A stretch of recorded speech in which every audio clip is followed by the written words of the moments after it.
Oh, an error occurred. Oh, God. We are live. Yay. Here we are. Welcome, everybody. Hello. I'm so glad that we're doing this today. This is the first episode of what I hope will be an ongoing series of interviews called PR Explored. And the idea behind it is really to dig deeper into the topics on the minds of PR and communications pros today. And I am just thrilled to be able to welcome our first guest today, who is somebody I have respected and admired for years now. And I'm a big fan and follower. I read and his work and often quote his work in my work and presentations. And I want to welcome Frank Strong of Sword in the Script today. Thank you, Frank. Thank you. Thanks for having me. Thrilled to be here. And Yeah. I think it's worth saying thanks for setting this up because you're one of the people in PR that does an awful lot for the community. You're like the biggest PR cheerleader for the industry that I know. I think the freelance chat that you used to do on Twitter was highly successful, and I know that you've kind of wound that down. You're starting this, and I think it's awesome. So thanks for putting in the extra effort, and I'm flattered to be your guest. I can't thank you enough for doing this today and kind of kicking this off. And today we're going to be talking about media layoffs and how they impact our efforts reaching out to media. We know it's an issue. Journalists are being laid off. This has been going on. I don't see really an end in sight because, of course, the media business is changing and evolving, and we're going to have to change and evolve as well. And it's making some of our work more challenging. Do you want to? I know we have a little survey we want to put up there. We might want to wait a couple minutes and see if more people join us. But what is your thought on just the general environment right now? I think it's definitely gotten harder, and this has been a trend consistently. As you know, I used to do a survey with Ned Lundquist, who is an IABC fellow and has a pretty widely read newsletter. We used to do a survey every year of PR pros, and we'd ask the question: is media relations, harder or easier than last year? And every year that we did it, and I did not do it last year, but previously, it was consistently showing that most people felt that it had gotten more challenging. Let's face it, in the US, you've seen consolidation, we've had layoffs, but at the same time, there's some opportunity because a lot of reporters are going out on their own. There's a publication here in Atlanta called 404 Media, you may have heard of. Just wrote up a little article on them. They've been in business for 6 months and they're profitable.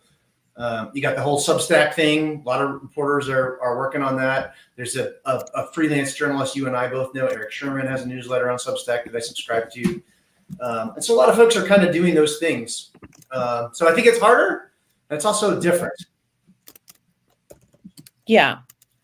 I think it's different than anything we've ever seen before because I think you and I have both been doing this for a long time, and it's just a whole different ball game, and it certainly doesn't mean that we should stop what we're doing, but we may have to pivot and change a little bit. And one thing I hope that we get away from is the mass pitching, because of course there are fewer and fewer journalists around to pitch. So I'm really hoping that this reinforces the idea that we should really be doing a little bit more legwork before we ever reach out to a reporter in the first place, and that we're more thoughtful, and that hopefully the relationships are strengthened maybe as reporters need us and we need them, and that's something that I think is important to think about too.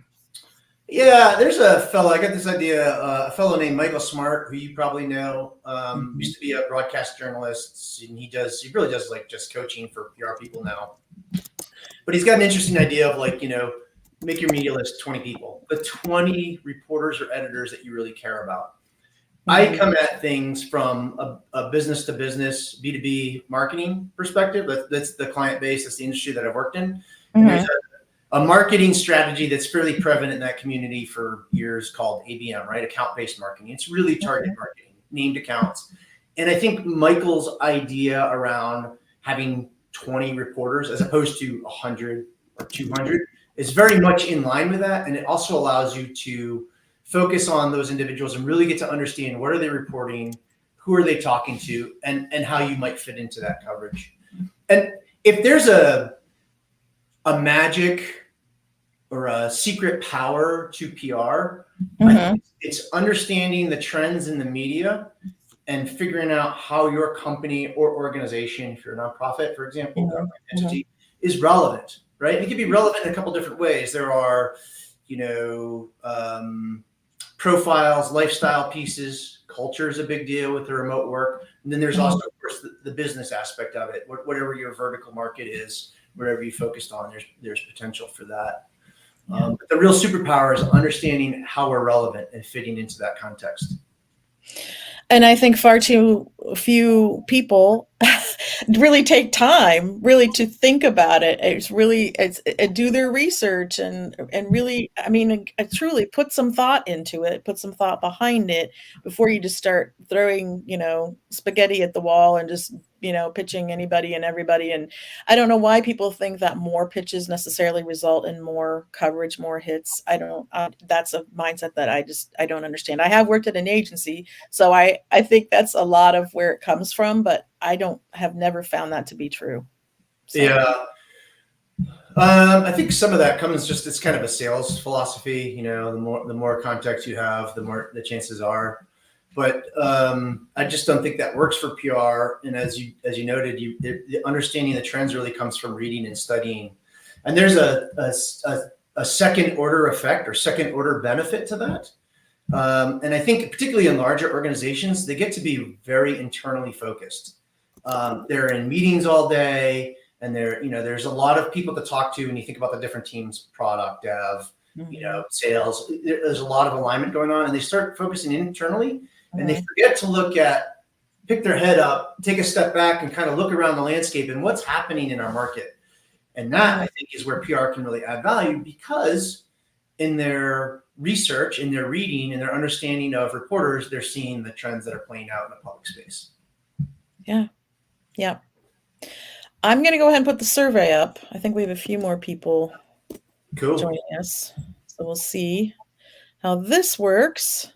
So the survey asks about your current role, how much of your work consists of media relations, and then how you view media relations changing from last year. And so we'll give people a minute to respond to that and let me know if it worked. I hope people can see it and are responding. It is a 3-question survey, so it's super easy. Yeah, it's very short. Just trying to get the lay of the land a little bit. I mean, I can't imagine that anybody is going to say, "Oh, it's not as challenging." Yeah. It's less challenging. I mean, that would shock me if somebody said that, but you never know. To agency, we'll share this. I can take screenshots of the results. I see 2 agency folks have gotten in so far. While they're taking the survey, you want to keep trucking on? Mm-hmm. Let's do that. So let's talk about some of the ways that amidst the media layoffs, right? So what can PR and comms pros do right now as far as landing earned media coverage for their clients, be they internal or external? What do you think? Yeah, I think step 1 is focus on the things you can't control. What are those things? It's your newsroom. It's making your news easy to find. That means having a chronological list of news releases in order, making sure that those are distinct and separate from your blogs, from your resource page, from your white papers, right? A lot of companies have gotten to mash these together, but if the media is an audience for you, you need to have a separate silo with information that is really intended for them, because they like information in a certain way because they're trying to do something with it. It's having your contact information that's easy to find.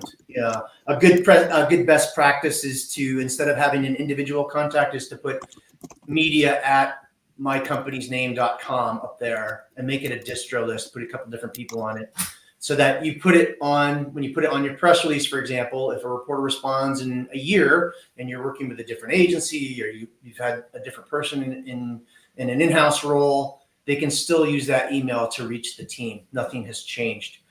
To that end, put your contact information on press releases. I see this puzzling thing where people are putting out press releases with no contact info. That's like throwing it over the wall and hoping they're going to get it. If chances are, if a reporter, a good reporter, wants to cover the story, they're going to have questions. You got to have a contact, and you've got to make it easy. So that making it easy means be responsive. Right? You got to respond right away. If you get on Twitter and look at some of the comments reporters make, they'll goof this up. They'll be like, "This PR person has harassed me for months, sending me emails after email. I finally respond, and then they ghost me. Well, what's the point, right?" Yeah. Well, on that note, I just want to say, yeah, reporters are all the time have told me when I've spoken with them for articles and things that one of the simplest things you can do is put a contact on there and make sure it's somebody who's actually checking their inbox, because to that point, I had a client once who had a contact. They didn't use me for whatever reason. They had just a generic contact on their press room area. And Wired magazine had emailed them like 3 times before they saw it. And by then, it was too late to get their input into the article. So Wired went with something that they thought was correct, which really wasn't correct. And then, of course, they're like, "Michelle, can you fix this for us?" And I'm like, wow, okay. So it would have been so much easier in the first place had you had me on there, or at least somebody who could have forwarded the message to me so that I could have responded very promptly to the Wired reporter. And I mean, Wired is not, nothing. So that's just an example. Not hired, jumping through the hoops. Right. I know. And then we had to fight tooth and nail, to get them basically to correct the article. So it's much better to just ward that stuff off by doing the right thing in the first place, to your point. So yeah, they start putting like info at email addresses, which is managed by a salesperson, and they're focused on sales, right? So it can go one of two ways: either don't respond, or the other thing is they get all kinds of crazy emails on that address. And then, whoever answers that, they send it to one of two places. They send it to CorpCom, or they send it to legal, because they don't, anytime an email comes in, people don't know what to handle. That's who they send it to. So you get all of these like, asymmetric problems to solve, if you will. Yeah. So what else? What else do you think? I think another good one is bylines. So I'm having an awful lot of success with contributed articles these days. So all that is you're writing something in the name of an executive. For me, I want to have an interview. I don't want to just write something for somebody. I want to, if it's an executive, I'm there to help them articulate their ideas and put it together and pitch it. It's slow going. It's not something that scales, but boy, it's a really high value type of piece. I've had a client I'm working on. I've placed 3 in the last 3 months. And one article I've been pitching, I'll send it to a reporter, I'll send it to an editor. Give them a few days to respond. And if I don't hear back, you move on. And every once in a while, you get somebody that says, yes, I'll take a look, and you send it to them, and then they go dark on you. Yeah. Right? That happens a lot. And that just happened to me. And this fella, I kind of followed up gently, like, look, I don't want to be a pest, but can you tell me if you're really interested in this? We talked about this article. I sent it to you. Then you kind of ghosted me. If you don't want it, let me know. I'd like to pitch it elsewhere. And then, a couple of days later, he came back. Was like, oh, yes, we want this. Can you get me a headshot? I'm like, yeah, great. So it's still going. It doesn't scale, but super high quality content makes for, great repurposing. And it's a good way to stay relevant. You start building up these thought leadership articles, and people start seeking you out because they're seeing. That's right. Yes. That's what I was going to say. A couple things. They snowball, right? They kind of pick up momentum, especially when you work with a client over time, which is really, let's be honest, the best way to work with a client is, over months and years of time to really do your best work and have that kind of collaboration and partnership. But that's what I've seen with those kind of clients, is that it builds momentum, and then the thought leaders are sought out by the editors. In fact, I just had an email yesterday from an editor saying, do you guys have any case studies right now? Because we really need case studies. And I'm like, I'm sure we can get you something, like we'll send you over some things to look at. So I also love taking content that we've created for the client, right? That I have written for the client, interviewed the customer, put it on their website, or interviewed the thought leader, and then we repurpose it as earned media. So then we contribute it as an article to an industry publication, for example. So I think that's an effective way to get more from the content. And one stat that I quote from your blog all the time is that one piece of B2B content, right, a case study or thought leadership piece could cost close to $3,000. And that was a couple years ago. And I'm sure that number's probably more now than it was then. So you want to really, clients want you to get as much as you can from each piece. And this is a good way to do that. So. Yeah, that we'll touch on this. I don't want to jump too far ahead, but that particular stat was by a company that was measuring. I think they took the data.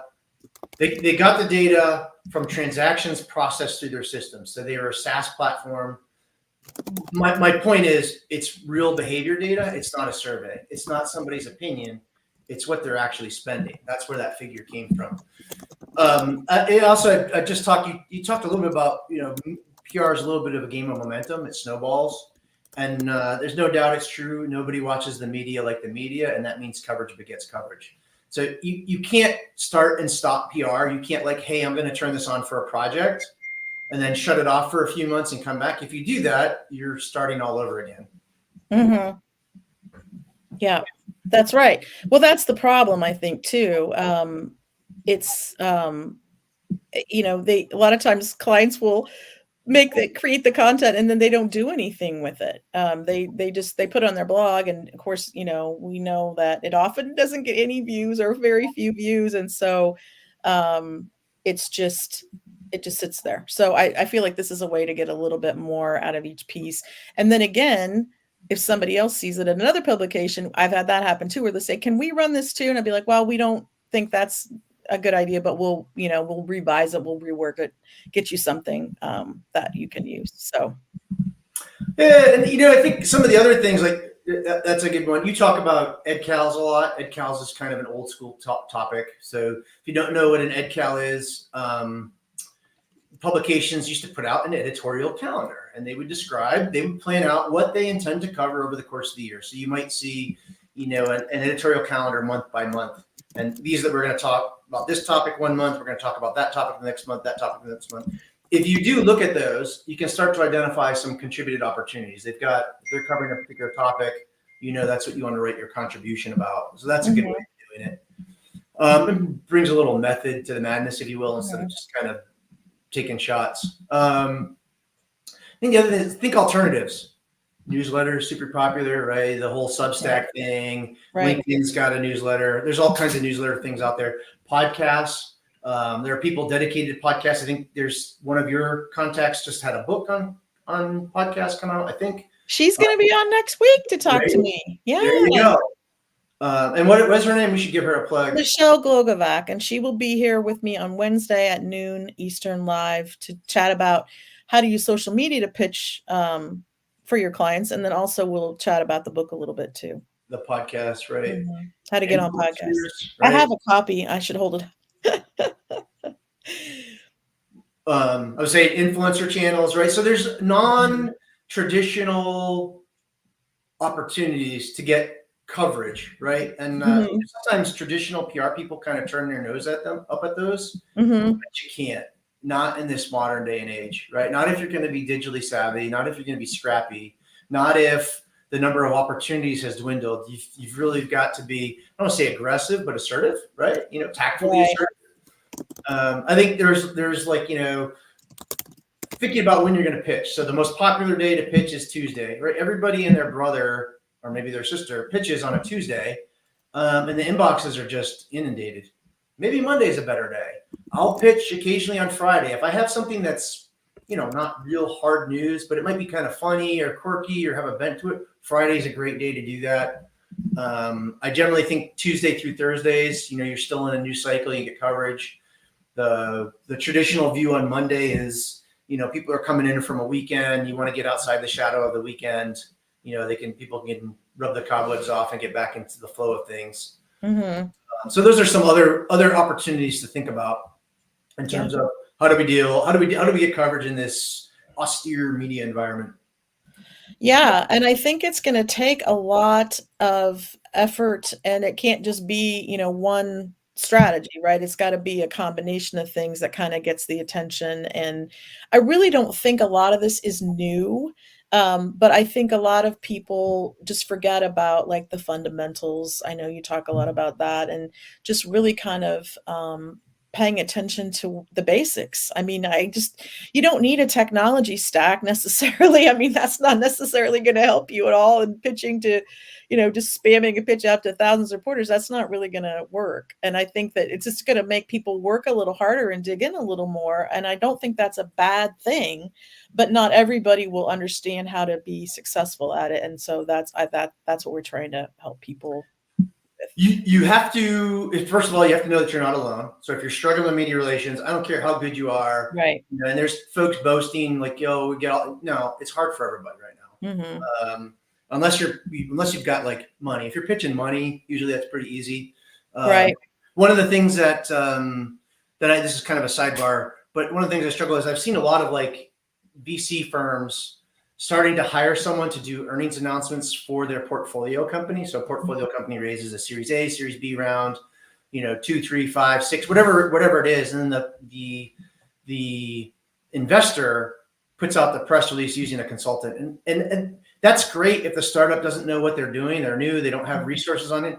But I really think it's also a missed opportunity because that's a chance for the startup to build those relationships for themselves. Right. So you really want, whoever's doing the work on behalf of the investor should be doing it on behalf of the startup so that they can build those relationships. Because once that story's done, when's your next one? And it's as much a branding event as anything.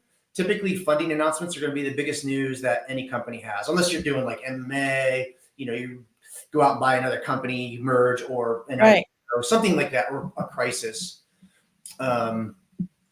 Well, when I work with startups, I like to have like a series of 2 or 3 announcements. So it's not just, okay, we got this funding and then we're going to go quiet for, months or a year or whatever.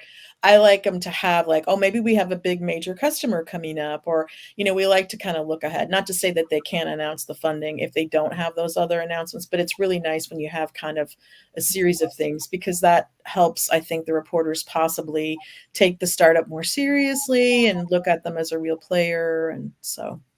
I mean, you hit a good point because you have to keep the momentum. You have to keep, throwing darts, if you will. I don't mean to do this aimlessly, right? We're not talking about like spaghetti and walls, to mix my analogies, but you have to keep having things going out. I had a client that I was working with in November and December, and I pitched till I was blue in the face, right? We know December is usually not a great month. Right. I was trying to do something for them. They had something quirky. I thought, maybe in a slow period, in those slow newsrooms, someone might be interested. Didn't get any bites. Come back in January, 2 weeks into January, I got a bite. So that happens a lot. The number of times that if you send a good pitch to a reporter, they're going to put you in a folder somewhere. They have a folder that they keep, a lot of them do, of people that send them good pitches. And when they may not going to cover your story now, but when that story comes up, they're going to go back to that folder, go through it, and contact you. And, if I had a dime for every time that's happened over my career, I'd be a very wealthy man on this webinar right now. Right. So yeah, you have to get thick-skinned. So you're not alone. It's happening to everyone. Be thick-skinned. You're going to get some rejection, and it takes perseverance. You got to have some resilience. You got to keep at it. Yeah. Sometimes things break through. I think when I was younger, starting out, and also working at an agency with brand new, PR pros right out of college, I think that's one of the things that's really hard is that you feel the rejection, like you really kind of take it personally a little bit until you learn that that's just the nature of the business. And, not every story is for every reporter, and not every, reporter is going to say yes all the time. But the more thoughtful you can be, and again, yes, I'm keep coming back to this in the first place, I think the better success rate, or at least you'll have reporters that take you seriously, don't dismiss you, and possibly see the thought behind it and think, well, this might not work for me right now, but I will put it in the folder and I will come back to this company, this person later, when I have a story that's a fit. Bless you. Thanks. I can use all the blessings I can get. We're kind of coming up on time here, which is what you Well, were. I was going to look at the questions. So I see that Joy asked, people want press coverage. They get excited by the thought of tier one features. How do you manage expectations internally and with clients, but not downplay your ability to secure coverage? I have an answer. It helps if you have a client that has somebody on the corporate comm side that has actually worked in PR. A lot of them grew up in agencies, right? And so they kind of get it, and you just keep them informed as to the status. I do a lot of pitch analytics. There's the question. Yeah. Yeah. I got it to come up. Look at that. It is, honestly, your chances of getting tier one coverage for most companies are maybe once a year if you have something good. I've had like sales calls with people, and I got on the phone not too long ago with the COO of a startup that was about to raise funding, and he was like, "Hey, you have the contacts to get me into the Financial Times or the Wall Street Journal." And they have an interesting product. They're doing interesting things. Those publications are never going to cover it. It's just yeah. Well, this is the thing. And I only work now with clients, and I have this discussion before we start working together, that have reasonable expectations, because they can want that all day long. And a lot of times, even the reason they want it, if you dig into that a little bit, it's an ego thing. It's not necessarily where their prospects and customers are. They're more likely, at least in B2B, to be looking at industry publications. And that's much more reasonable to think, oh, okay, well, we can get you in, the journal for your industry, whatever. There's probably a list of some publications that make sense for you. And that's the kind of conversation that I like to have. But I think a lot of times, especially if you work in an agency, they're probably going to make a lot of promises, and clients are going to get upset. They're going to get disappointed. So the number one thing you need with top tier is a story. Too many executives want an article that says my product is awesome, buy my product. And that's not a story. You've got to have a client with a problem, with a lot of tension, that, had some challenges that they need to overcome, preferably with a brand name, and your product can be part of the story. It is a supporting actor. It is not the star of the story. That's how you can get into that, into top tier coverage. And it doesn't happen often. It's got to be good. The other way is money, right? I've been on the front page of the Wall Street Journal. Money, right? So it was a study, again, data. So it was based on data processed through systems. There's actually a company I used to work for. They had an e-billing tool, and they manage invoices between corporate counsel and law firms, big law firms, Wall Street law firms, Skadden, Arps, Caliber. Like, these are, the partners are billing $1,200 an hour, and they process all of those transactions. So they could see that money was flowing from the very top. So the billing rates go up every year. That's one of the issues in legal. Like, every year lawyers raise their rates. They could see that the money that clients were starting to spend with like second tier firms was a lot less expensive. And they typically have an attorney with the same degrees from Harvard and Yale that the top tier ones have. But they can save a bunch of money. That is a money trend that the Wall Street Journal wants to report on, right? So you can see what the story there is. Yeah. Again, the story was the data. The provider was a supporting actor, if you will. Yeah. Well, on the money point, I know you and I had talked about, and I think we both agree, and I know that you've written about this, using a little bit of paid media to kind of get attention in the publications that you really want to appear in a lot. Then you can pitch your earned media. It kind of helps, pave the way a little bit. Maybe it shouldn't, but I'm just saying it could be, if your clients have some money, some budget for paid sponsorships, ads, whatever it is, going to trade shows, something like that, that can kind of help you get on their radar as well. So I've definitely used to work for a company in the Washington, D.C. area that was publicly traded. It was one of the bigger employers in the area. And I used to pitch our local newspaper, big major daily, wouldn't get the time of day. We bought an ad for $40,000 to promote whatever event we're doing. And lo and behold, I was getting all kinds of responses. So there's that definitely happens. If I asked the editorial, they would say, correlation is not causation. But, it's coincidence. It's amazing how those coincidences occur. Right.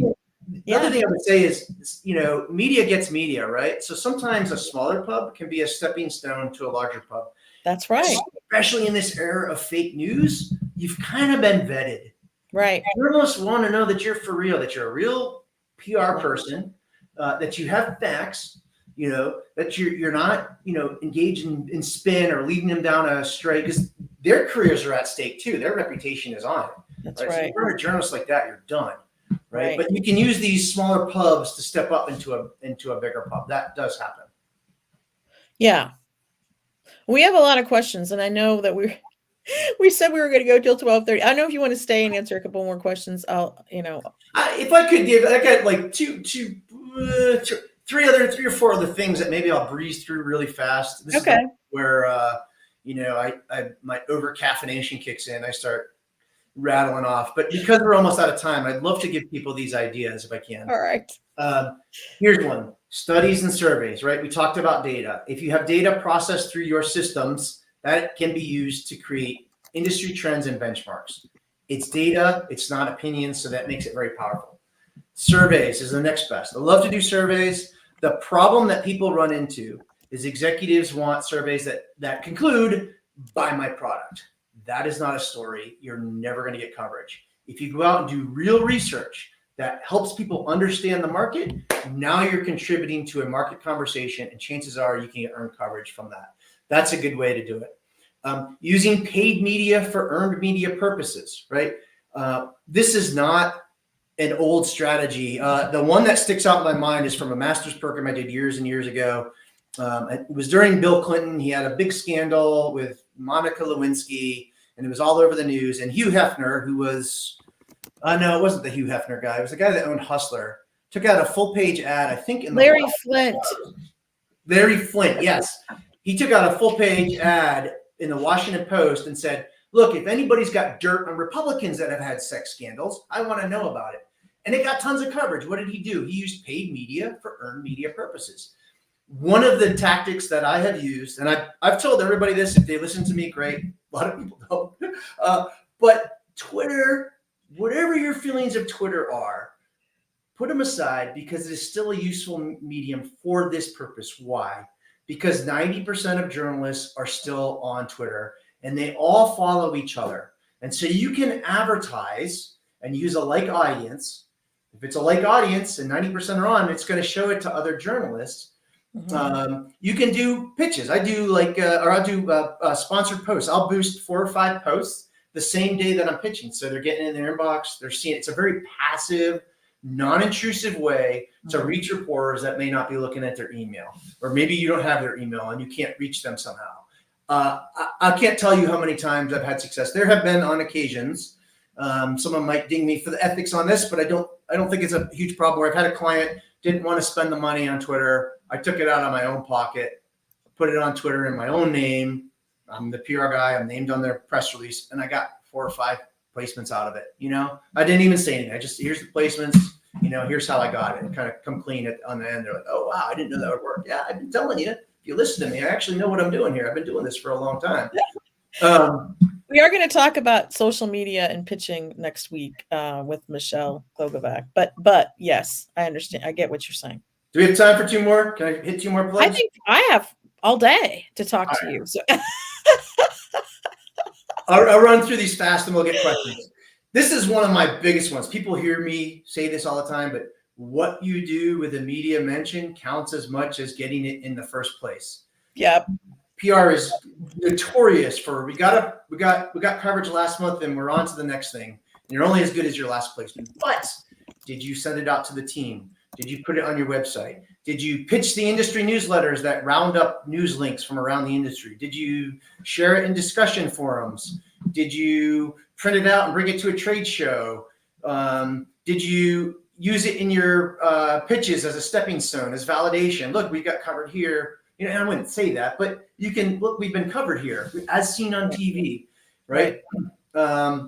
So that's an easy one. And then the last one I would have is like content, right? And I'm a bit of a content marketing snob. Let me put this in context. Years ago, I worked for a company called Vocus, which sold PR software to PR people, right? And that was a pretty cool job being a PR guy for a PR software company.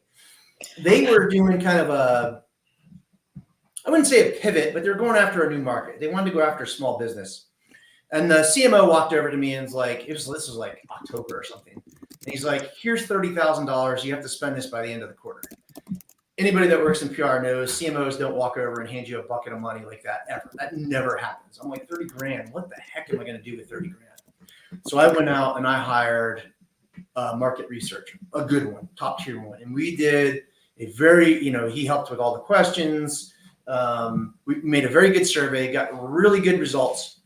And, at that time, this was 2010. So social media was taken off, but it wasn't what it was today, where they've deprecated the distribution for brands unless you pay for it. And also the publications, I think they were a little better. They didn't, accept contributed articles from everybody. So this happened to be Inc. magazine. It was top tier at the time. That was after SMBs, which is where we wanted to be placed. There was a reporter there that I knew. The survey results were good. This story was for him. Mm-hmm. I've done this for a long time. I usually get responses. I couldn't get a response from this individual. I don't know what happened. Yeah. So I kept trying, getting up to the date of the launch. We finally put out the press release. And I'm like, fine, I'm going to do a full court press. Nobody gets an exclusive. I'm just going to pitch this thing. And we did. And then I also took my pitch and I turned it into a blog post, right? Now, our blog, we had been blogging for a while and we had subscribers. So we had a audience. People saw it and was like, yeah, this is good. And they started sharing it and it started getting traction. And it grew to a level where another reporter from that publication saw the news and said, you know what, this is a great story. I'm going to write about it. That's when it clicked for me, is that this content marketing thing can help with PR. I got a story because I wrote a blog post and it got traction. I demonstrated that there was enough of a community interested in this news that it rose to a level that a bigger publication with a bigger audience said, yeah, we should cover that too, because our audience is going to be interested. And so what does that mean for PR? Well, when you do interviews with a journalist, do they use every quote? No, of course not. There's all kinds of nuggets in there that you can turn into content. It's using the content to build relationships, either names, mentions, backlinks to folks that you respect, folks that you want to have a relationship. And I think you have to be careful with this. You don't do it to suck up to people. People will see through that. That's very shallow. But if you do it because you're genuinely interested, you think they really have insight to share, then you start to have a relationship, right? It becomes like anyone that remembers blogging in the old days, somebody would post a blog, someone else would respond, a third person would blog. It would become a conversation, right? Great book called the Clue Train Manifesto. It's been out for ages. The main idea in that book is markets are conversations. And that's what happened with blogs. And by the way, it can help you with PR. Plus, it just gets you in the habit of writing, right? Right. I used to run a blog. Very important, Frank. Writing isn't very important. We got AI. AI is going to do everything for us, right? I was just going to chuck it over. Anyways, I remember I used to write a blog for a company, and I went to a trade show after I'd been writing for many times. And then I saw a managing editor that I talked to many times on email and never met in person. I went over to say hello. And she was talking to whoever, kind of put her hand up, was like, hold on. And when she was done, waved me over. I go over and talk to her. So we're chit-chatting, having a good conversation, really personable person. And then another CEO from another company starts to come over. She puts her hand up for him, like, wait, we're having a conversation. Then she waves him over when we're done. As he steps in, she introduces me, not as a PR person, but as a blogger. Like, she had almost put me on like equal level with her. Now, she's a managing editor or somebody I pitch and want to get in, but it was just different. Like, it was more inclusive. Yeah. I think editors, particularly among the trade press, will come to respect you if you're doing the grind of content too, and it's going to make your PR better, right? Yeah. So.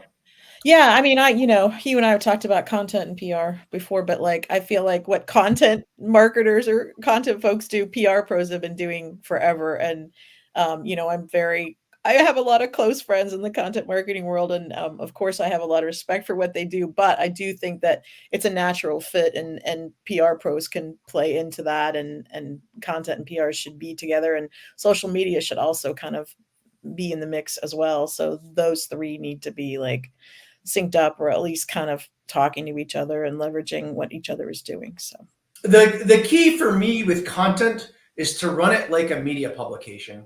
A lot of people Mhm. talk about content marketing, content marketing. And what they really just mean is content that marketing makes. And it's no different than what marketing has Mhm. ever done. They publish a white paper, they put it on the web, they blast out, registration things everywhere. That is Right. not content marketing. Content marketing is running your publication like a media publication. You show up at the same place, at the same time, consistently over time, and you have an email subscription. If you don't have an Right. email subscription, you don't have subscribers. That's not content marketing. It's just marketing content. And yeah, I 100% think PR is the best kept secret in marketing because of their background working with editorial, because they know how to write for editorial, Yeah. right? Yeah. Uh, and Yeah, some of us have journalism degrees, believe it or not. So too funny. Those anyway, are the things I wanted to blow through. Do you want to take questions? we could. Let's see, where are we here? Okay, let's pull this one up. I don't know if Jordan's still here. Recommendations for strengthening relationships with editors. Of course, people can read the question. Yeah, I mean, the thing is, when I thought about what to talk about today or what we were going to call this or whatever, I mean, I think there's a sensitivity level to the idea that a lot of our colleagues in journalism are being laid off and are struggling.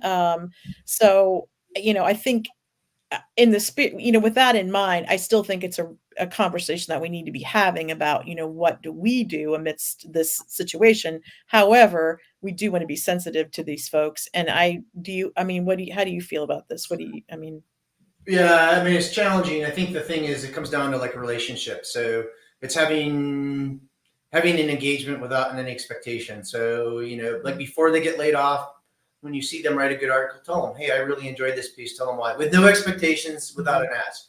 That's relationship building 101. Hey, I saw your piece, I liked it. Sharing it on Twitter, LinkedIn, wherever, tagging them so they see that you're sharing it, being like, I really love this piece, whatever it is that stood out for you. Again, you have to be sincere about it. If you're shallow and you're doing it just to suck up, they're going to see through it. It doesn't work. right. I think you can send people links. So I remember a reporter that got laid off from a marketing trade publication, and a short while later, I saw a link to another publication that was looking for an editor. Sent it to him. He never responded. Maybe he already applied, but he wound up getting that job, and he today is the managing editor of that publication, right? But I just saw an opportunity to send it to him. We mentioned a fellow, Eric Sherman, earlier on the show. So he's a freelance writer, Yeah. been around for ages and ages. Like I remember being an account executive 20 plus years ago, pitching him when he wrote for a magazine called B2B, which no longer exists. Mhm. But he just did a roundup piece of advice to laid off journalists from freelancers. And Yeah. he pulled together, I mean, I don't remember how many ideas, and there's 20, 30. I read it because there was a lot of interesting things for me. I love to see the challenges they have with pitching, because Yeah. freelance journalists have the same challenges we do in Yeah. terms of pitching reporters. But it's got a lot of good ideas on, so you could pass that along. Someone Yeah. laid off those advice. I'll Hey, see I if I saw, can find it because I shared it, and I'll see if I can pull up the link for it because it was good. just send them help. Here, I saw this. I was thinking of you. Thought maybe it would be useful. That's Right? a really good idea. Very simple, very easy. Connect with them. I do, like, anytime I see somebody in marketing or PR get laid off that I know, I try to always reach out and offer a conversation, just a brainstorm. Lets them kind of, I'll commiserate, lets them get it off their chest, kind of, but then I'll try to give them some ideas, because a lot of times there's a psychology to it. You just got to keep a positive attitude, keep your chin up, kind of thing. So I don't know if I send a note to a reporter like, hey, you want to brainstorm, if they'd want to talk to me like that. Maybe they would, Right. maybe they wouldn't. If they were thinking about coming over to the dark side, they probably would. So I could definitely help them with that. How Yeah. to make the transition. I've seen a lot of journalists do it. There's a lot of emphasis that journalists, always make good PR people, and I don't think that's true. I think a lot of them struggle with the promotion side of it and how to find the balance. Like PR kind of is like, you've got marketing, sales, super promo, marketing, very promo, PR kind of in the middle, less promo, journalists completely agnostic. They have trouble kind of coming over to that dark side. Some of them, not all of them. Yeah. You I know, know of a journalist who does events now who's like kind of an event planner because they just got tired of the instability and they wanted health insurance and they thought it would be more stable and they'd make more money and I think they're happier that way. So I mean, I don't blame journalists for leaving. I have a lot of respect for what journalists do, and I think they take a lot of heat a lot of the time. And there's no question that I very much, believe in and support journalists and journalism, but I think we do have to have real conversations about, where because there's another story I read recently about the whole industry and what's happened and there's a number of reasons why all this stuff is happening, but it's not gonna be over. Like it's not gonna probably end well. So gonna be an ongoing thing. I think you could reach out 2 months later. Like it's kind of like you have a death in the family. You have a death in the family. Everybody shows up with food. You get a lot of attention until the funeral. Then when the funeral's done, nobody stops by, and that's when the loneliness sets in, right? That's when people who are missing their loved one. I think the same kind of thing is true with layoffs. They make up, oh, I got laid off. Can you help me with my job? Everybody comes out and helps. But then a month into it, if they haven't solved it, all that attention is kind of dried up. That's a good time to reach out and say, hey, how are you doing? Right. Mhm. And then to that end, we use this "how you doing" as like it's a euphemism for saying hello. I have an old client. He's a CMO, still around. Russ Summers, you'll see him on Twitter. So he had a saying that has stuck with me. He's like, ask people how you're doing twice. How you doing? And then ask them, how are you really doing? Because it always takes a little bit to kind of break through that ice. Oh yeah. And when you're dealing with layoffs, I can't speak for women, but when men don't feel like they have a job, they feel like they don't have a purpose. They kind of fall apart. Yeah. So it's a very sensitive area. You know what I mean? Yeah. No, I know. I went through a layoff once, and I remember. I mean, it wasn't anything about my work or me personally, but it hurt. Like it was, there was some grief or some shame or some. I mean, there were things about it that were definitely tough. So we do feel for our journalists colleagues, and certainly are not trying to we don't forget that this is going on and that it's not a great scenario for Right. folks. So, You want to tackle Rachel's question? yes, let's do that. I know what do you think? I know what I would say. So for anybody that can't see it, the question is, when pitching, is it worth developing a press release for every story idea, or is it a good idea just to send an idea out to publications and tell them that you have folks available to speak to it? So I definitely don't do press releases for everything. I have I think a lot of PR people do. I have a love-hate relationship with press releases. Sometimes they can work. Sometimes they feel like it's a tradition, and we just do it because we've always done it that way. I think the best results tend to come from good one-to-one pitching from a PR person to an individual reporter. That's where results come from. Right. I do think there's value in press releases. Sometimes it can help create the perception that you're bigger than you are. So that can be an objective. I worked for a company that had an account-based marketing strategy. They were about to close a deal with an insurance company. They had another insurance company that they closed a deal with, put out a press release on it. It didn't have any details in there that somebody would want to write a story, but that's not what they wanted. They just wanted to demonstrate that they had other clients in the space, that they had a level of expertise. They had seen these problems before, it could solve it, would help them close a deal. So it's a very strategic use of a press release, non-traditional, that wasn't intended to get coverage.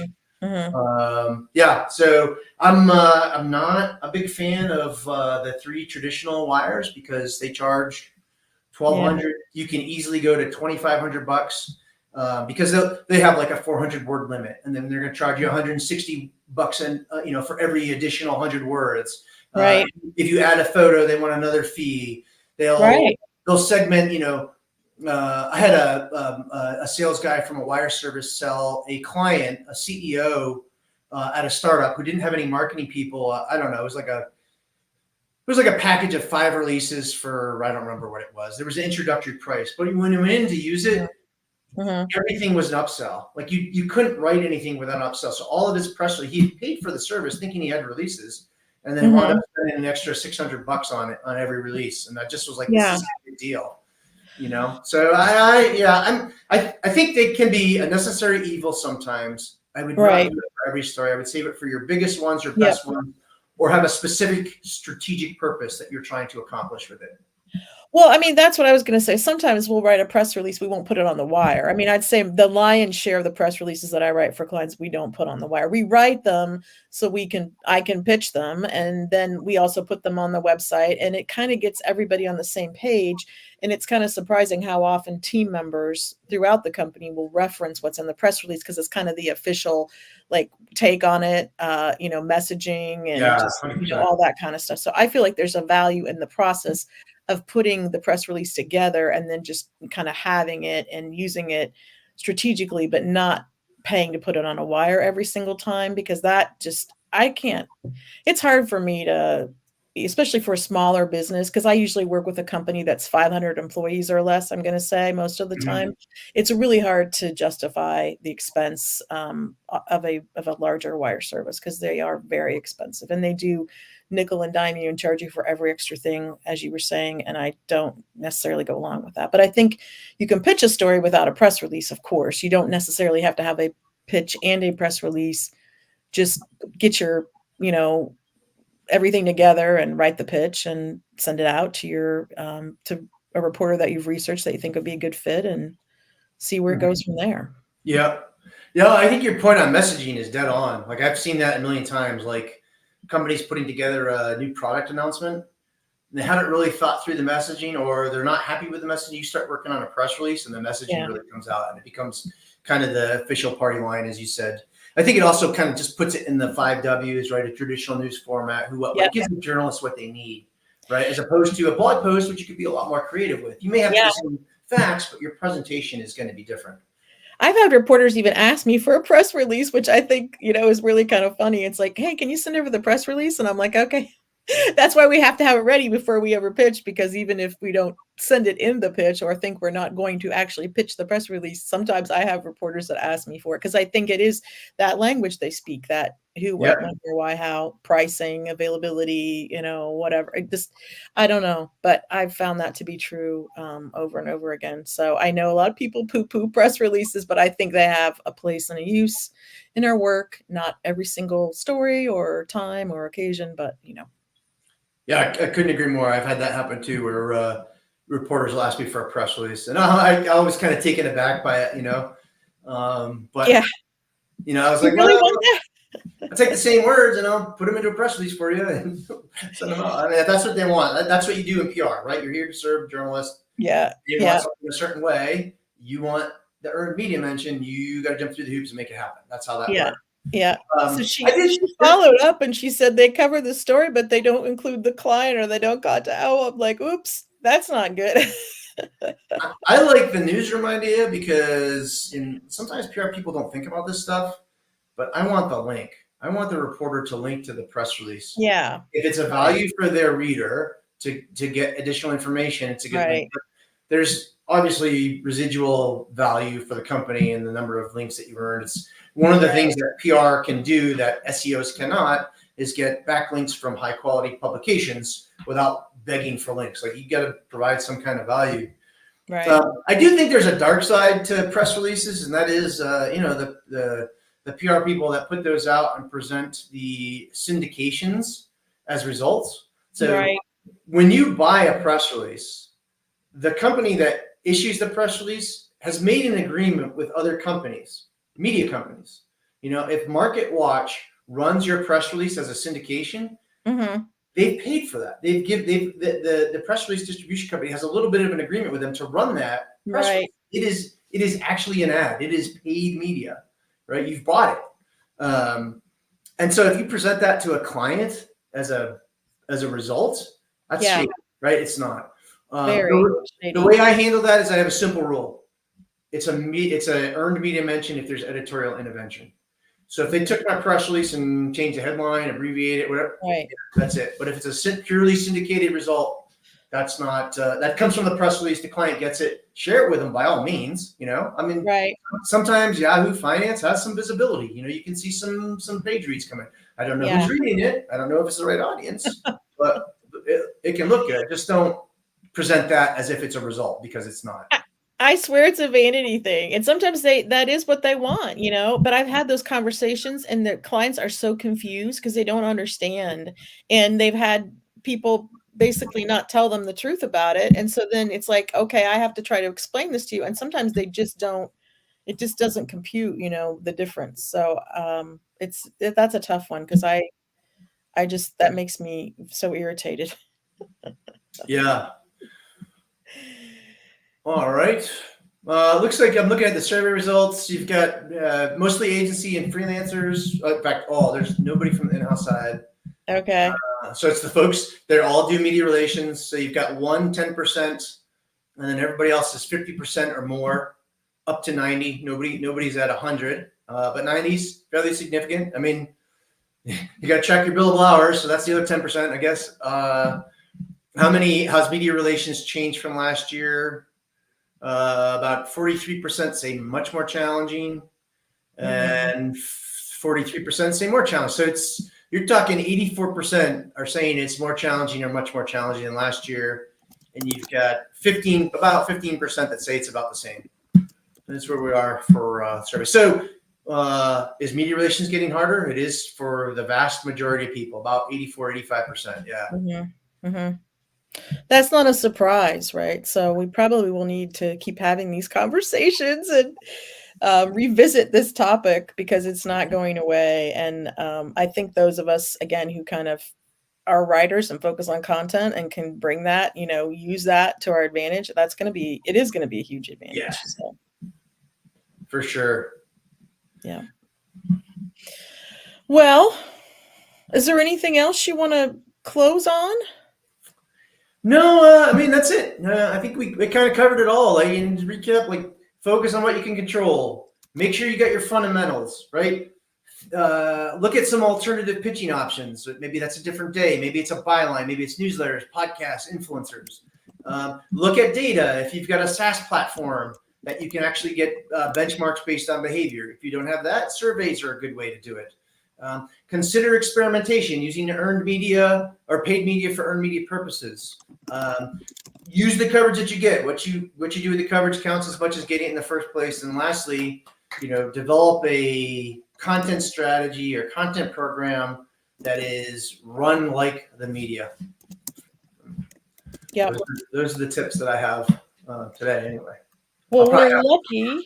Yeah, well, I mean, you're full of great insight always, and I'm so again grateful that you were here today. And I hope that you will come back again. And I just can't thank you enough. Thank you so much. Thanks everybody for being here. Yeah. Cheers. And be here next Wednesday when Michelle Glogovac, and I will be discussing how to pitch using social media. So I'll be sending that out and posting that too. So I'm pretty sure the recording automatically goes on YouTube too. So you have, like, anybody that missed it you can see it as many times over as you want. And I'm sure they're going to want to watch it over and over. Yeah. Well, people don't always make it, but you could throw YouTube up on in the car, right? Listen to it like a podcast, So when you have idle time, if you haven't been able to make it through the whole thing, come back and put it on. Good idea.